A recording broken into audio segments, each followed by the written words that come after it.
All right, we are taking you to Windsor Hotel, day 2 of the Kenya Kwanza meeting that kicked off yesterday.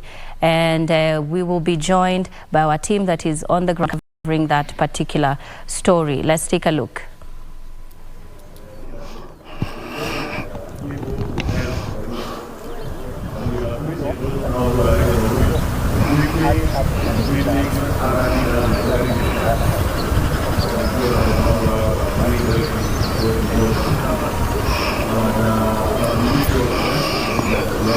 Good afternoon at Broadcasting House. We're live from the Windsor Hotel for the second day of the Kenya Kwanza Legislative Conference.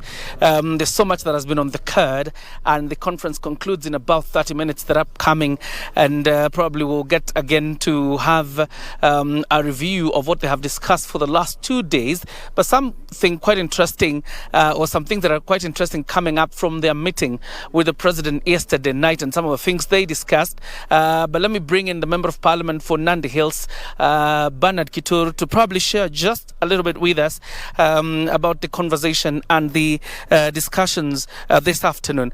First of all, we've seen you just from electing regional whips. What will be the work of the regional whips that you've elected this afternoon?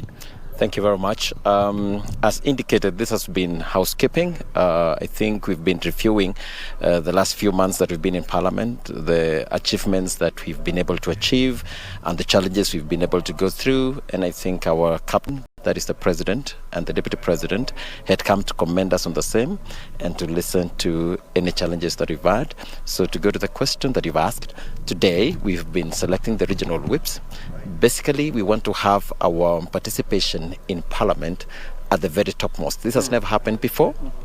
So this is quite a unique move of trying to make sure that our attendance in Parliament and participation for the very important pieces of legislation that are to be passed has to make sure that all members are in attendance. So basically, this is just to make it more effective in our participation in Parliament. As you come out of recess, it will definitely be a full in-tray. You're dealing with the implementation of a CBC. You're dealing with the CDF. You're also dealing with legislation around the Hustlers Fund. But quite interesting yesterday in your discussions with the President, is there a point where you discussed as members of Parliament supporting Raila Odinga's position as the official opposition leader anchored in the law? I think it's give and take, and I think the President is very keen in making sure that we have separation of interests and powers within the government. And one of the things that the President came out clearly, and as indicated before, there is nothing the President of Kenya does without involving his troops. Now, these are the troops, the members of Parliament. Everything that he's been doing from the word go, from the time we came into Parliament, is that he engages us and he wants to hear our views. That's why he gave us an opportunity to ask questions, to get some clarifications or our differential view. But ultimately, of course, it came in clear that yes, we have some pieces of legislation or some pieces of things that we think needs to be entrenched into the Constitution. That includes the CDF, the National Government Affirmative Action Fund, and of course, anchoring also the leader of opposition, having their kitty anchored within the Constitution so they are protected and indeed they will be able to earn and we have a very robust, decent leader of opposition in this country. In your discussions with him, and obviously not letting out too much details because it was a private conversation between you and the President, was it geared towards you members of Parliament supporting your rivals across the floor, and particularly their leader, so much so that he's able to operate as the official opposition leader? Well, as you rightly put, this was our in-house discussions, and that is why the media were not invited. But basically, I would say that the President was keen, first of all, to have us empowered as Parliament. And as I said, he wanted to really know, are there challenges that he went through?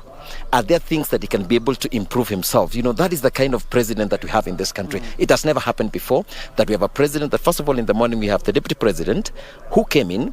He gave us a bit of, we had a discussion with him at the beginning, but as time went by, he gave us now opportunity to raise all the issues that we felt we were not comfortable. And then when the President now came in the evening, because he had quite some time, he was now able to answer any critical questions that we had raised that had not been answered satisfactorily.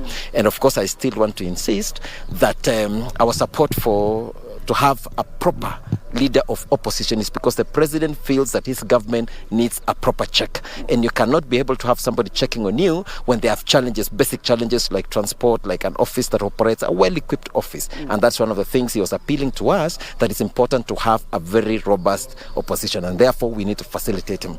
As we wind up, the critics of the kind of meetings you've had with the president, because it is not one, it is not two. The president robustly engages his members of parliament whenever he has an issue to raise in parliament.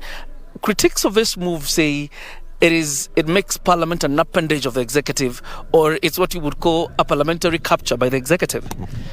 I want to make it look at it this way. We are all motivated.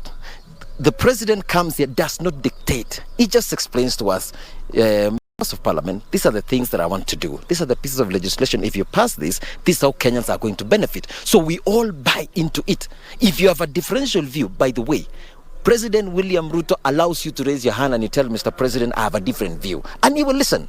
And the reason why we have an effective parliament, and by the way, going forward, you will be seeing such motivated members of parliament in this country and going forward so that the government can be able to move forward in terms of, like even the other day when we had the challenges of the PSS, you saw how we are all united as one team. Why? Because we have a team leader who engages us and appreciates our effort and appreciates parliament. So we are not under any state capture by whatever means or capture by the executive. It's only that we are all motivated as Kenya Kwanza team in the legislature. All right.